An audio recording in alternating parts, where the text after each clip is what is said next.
चलिए फ्रेंड्स सुनते हैं आज का अपना वीडियो। आज के इस वीडियो में तो आने वाला हूँ कक्षा 9वीं का, जो कि आपका विज्ञान का पेपर रहने वाला है। तो क्लास 9th का है। मैं आपको मॉडल प्रश्न पत्र का सेट फर्स्ट सॉल्यूशन कराने वाला हूँ, जो कि आपका क्लास 9th का है और इसी वर्ष यानी कि 5 मई को देखने को मिलने वाला है। तो जितने भी छात्र 5 मई को एग्जाम दे रहे हैं जैक बोर्ड में, वो एक बार इस वीडियो को जरूर देख लेना, क्योंकि झारखंड द्वारा यह जारी किया गया है मॉडल प्रश्न पत्र है।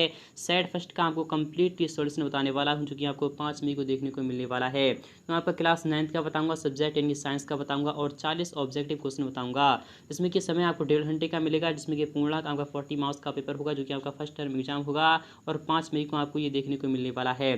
सभी प्रश्नों के उत्तर अनिवार्य हैं और क्वेश्चन आर कंपल्सरी। आपको जितने भी क्वेश्चन दिए जाएंगे आपको सभी को सॉल्यूशन करना होगा और कुल प्रश्नों की जो संख्या है वो आपके 40 रहने वाली है। प्रत्येक प्रश्न आपका 1 अंक रहने वाला है और प्रत्येक प्रश्न में आपको 4 विकल्प दिए गए हैं। विकल्प के आधार पर आपको क्वेश्चन को सॉल्व करना होगा। सही विकल्प का आपको चयन करना होगा और गलत उत्तर के लिए कोई भी अंक नहीं काटा जाएगा। तो अंत तक वीडियो को जरूर देख लेना। आपके सामने आपका पेपर आ चुका है। तो फ्रेंड्स यहाँ शुरू हो रहा है आपका मॉडल प्रश्न पत्र। तो एक बार वीडियो को यहाँ से जरूर ही देख के आना, यही पेपर आपके एग्जाम में आएगा और आपके सेट फर्स्ट के सॉल्यूशन बता रहा हूँ, क्योंकि मॉडल प्रश्न पत्र से काफ़ी कुछ फंस रहा है, इसलिए एक बार वीडियो को जरूर ही देख लेना। यहाँ पर क्या है, इनमें से कौन सदिश नहीं है? क्या विस्थापन सदिश नहीं है? तो नहीं, विस्थापन एक सदिश राशि होती है, त्वरण भी एक सदिश राशि होती है, वेग भी एक सदिश राशि होती है। बट दूरी क्या है? तो दूरी के कभी भी सदिश राशि नहीं होती है, दूरी एक अदिश राशि है, इसलिए आपका विकल्प यहाँ पर डी वाला बिल्कुल ही करेक्ट हो जाएगा। वेग में परिवर्तन की दर को क्या कहते हैं? तो वेग परिवर्तन की दर को हम त्वरण कहते हैं, तो आपका विकल्प यहाँ पर बी वाला बिल्कुल ही राइट हो जाएगा। और यहाँ पर बात करें कि चाल और वेग का मात्रक क्या होता है, तो चाल और वेग का मात्रक मीटर पर सेकंड होता है। आपका विकल्प यहाँ पर ए वाला आ जाएगा। ओडोमीटर क्या मापता है? तो ओडोमीटर हम जानते हैं क्या मापता है, तो दूरी मापता है। क्या मापता है? तो दूरी मापता है। ऑप्शन में आपका यहाँ पर डी वाला बिल्कुल ही करेक्ट हो जाएगा। यहाँ पर बात करें पांचवें क्वेश्चन की, वो इस प्रकार से यहाँ पे एग्जाम में आएगा कि 20 मीटर पर सेकंड का किलोमीटर यानी किलोमीटर पर आवर में आपको मान बताना होगा। तो हम जानते हैं 20 मीटर पर सेकंड है, तो 20 मीटर को आपको क्या करना है, सिंपली आपको क्या करना है 18/5 से क्या करना है, मल्टीप्लाई कर देना है। 18/5 से हम मल्टीप्लाई करते हैं तो आपका यानी 5 चौके होता है, तो 18 चौके क्या होता है, तो 72 किलोमीटर पर आवर। इनके ऑप्शन में आपका यहाँ पर बी वाला बिल्कुल ही करेक्ट हो जाएगा। और यहाँ पर बात नहीं, यहाँ पर कह रहा है एक कार की चाल जो है वो 15 मीटर की दूरी तय करने में 18 किलोमीटर प्रति घंटा से 36 किलोमीटर प्रति घंटा हो जाती है। तो कार का त्वरण क्या होगा? आपको यहाँ पर क्या करना है, कार का त्वरण बताना होगा। तो मैं आपको यहाँ पर बता रहा हूँ किस प्रकार से आप यहाँ पर निकाल सकते हैं। तो आपको यहाँ पर सिंपली कौन सा फॉर्मूला अप्लाई करना हुआ, तो हम जानते हैं एस बराबर क्या होता है। तो आपको यहाँ पर क्या लगाना है, तो आपको सिंपली लगा देना है यहाँ पर क्या लगाना है। मैं आपको जो बता रहा हूँ आपको सिंपली क्या लगाना है, यू स्क्वायर। हम जानते हैं यू स्क्वायर जो होता है वह क्या होता है, तो यू स्क्वायर नहीं, आपको क्या करना है बी स्क्वायर वाला फॉर्मूला लगाना है। क्या लगाना है, बी स्क्वायर इक्वल जो होता है वो यू स्क्वायर होता है प्लस का 2as होता है। क्या होता है, 2as होता है।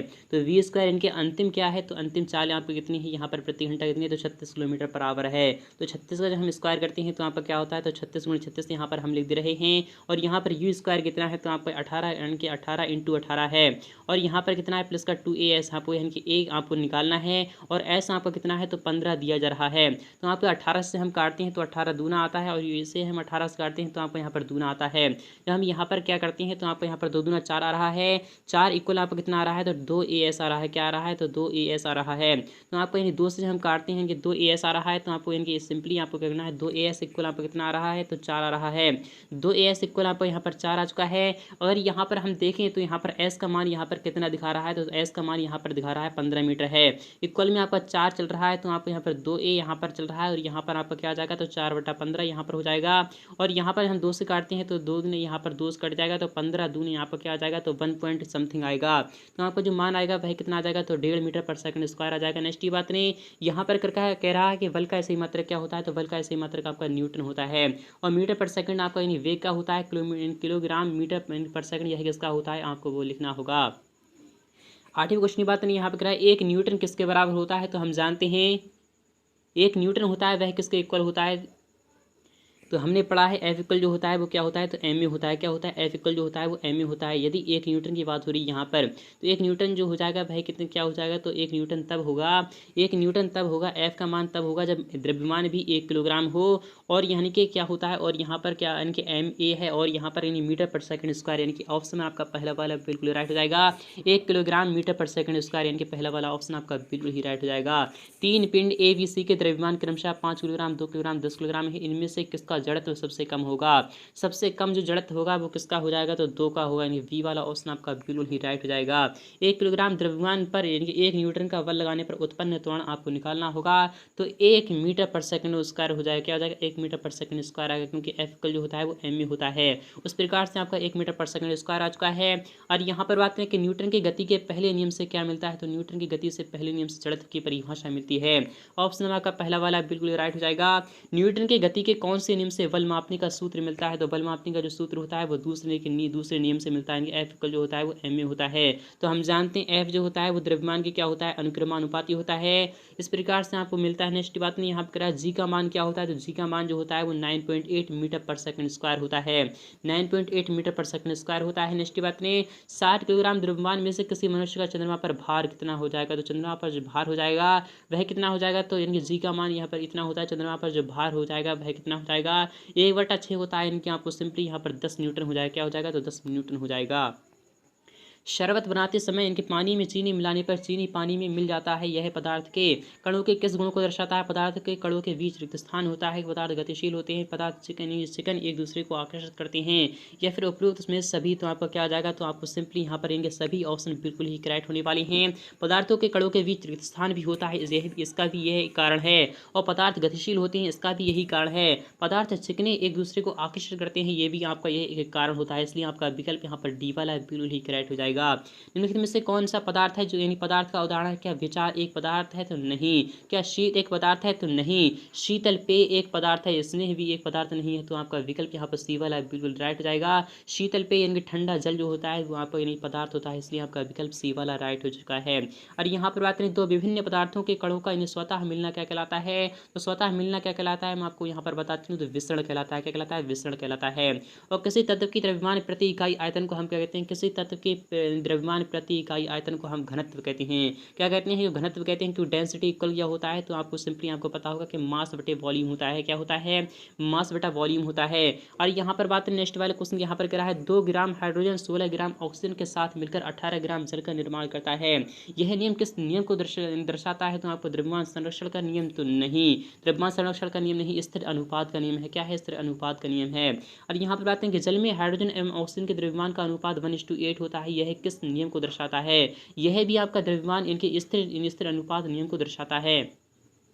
और यहाँ पर बात करें कि परमाणु त्रिज्या को किस मात्रक से मापते हैं, तो परमाणु त्रिज्या जो होती है उसे हम किस में मापते हैं, क्या मीटर में मापते हैं, तो नहीं। सेंटीमीटर में मापते हैं, नहीं। तो परमाणु की त्रिज्या को हम नैनोमीटर में नापते हैं। और परमाणु द्रव्यमान को किस इकाई में मापते हैं, तो परमाणु द्रव्यमान को हम मापते हैं वह किस में मापते हैं, तो वह आपको नैनो किस में मापते हैं, तो आपको सिंपली हम इनकी किस में मापते हैं, तो आपको यानी कि एम में मापते हैं। फिलहाल कि आपको सिंपली यहाँ पर पता होगा हम मास में तो मापते हैं, बट आपको एनएम राइट लेना चाहिए। ये दोनों ही हो सकते हैं, आपको लिखना है। किसी पदार्थ का सूक्ष्म कण जो स्वतंत्र रूप से रह सकता है क्या कहलाता है, तो वह आपका एक परमाणु कहलाता है।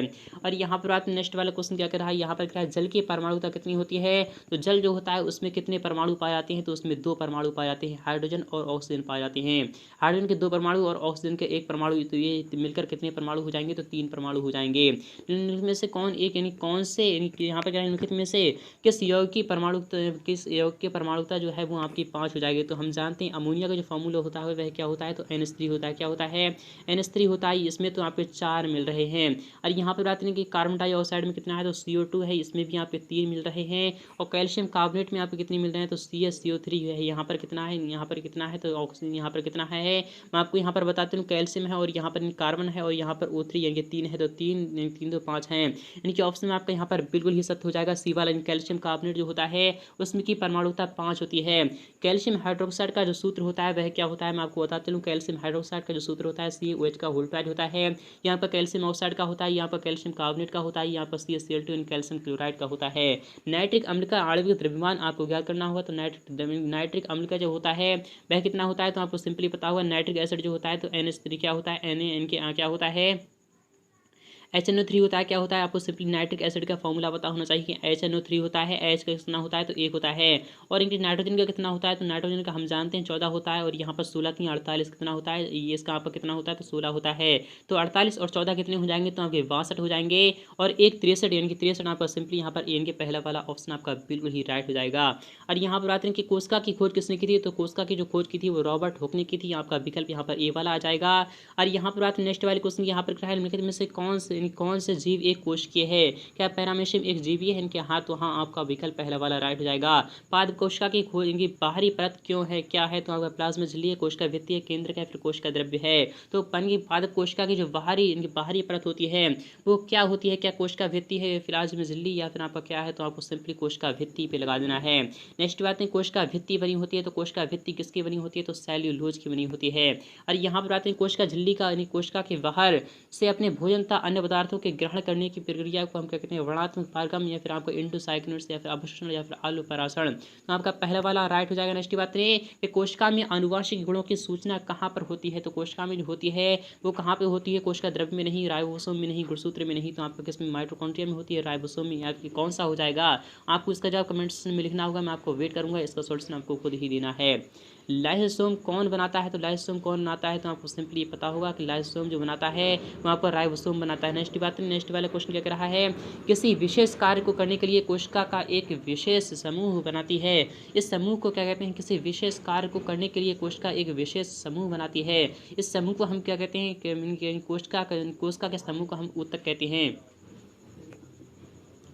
क्वेश्चन 36 की बात है यहाँ पे तना के शीर्ष यानी स्थयाग में कौन सा ऊतक पाया जाता है, तो तना की यहाँ पर क्या है तो आपका कौन सा ऑप्शन आ जाएगा, तो आपको वो लिखना होगा विभज्य ऊतक आ जाएगा। नेक्स्ट की बात नहीं यहाँ पर क्या है, पौधों में इनकी पौधों में बनी पत्तियों द्वारा बने इनके बने भोजन का संवहन पौधों के सभी भागों में कौन सा ऊतक करता है, तो आपको सिंपली पता होगा भोजन का करता है, तो आपका फिलोएम करता है।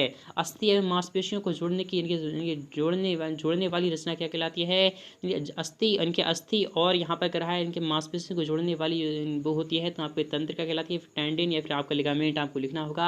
नारियल के रेशे में कौन सा ऊतक पाया जाता है, तो स्क्लेरेन कायम पाया जाता है, क्या पाया जाता है, स्क्लेरेन कायम पाया जाता है। अस्थि एक ऊतक है तो संयोजी है, तंत्रिका है या फिर एपिथेलियम या फिर आपका पेशी है, तो आपका विकल्प पहला वाला आ जाएगा। तो आई होप आपको समझ में आ रहा होगा, इसके आगे का सॉल्यूशन मैं आपको नेक्स्ट पार्ट में दिखा दूंगा। तो मिलते हैं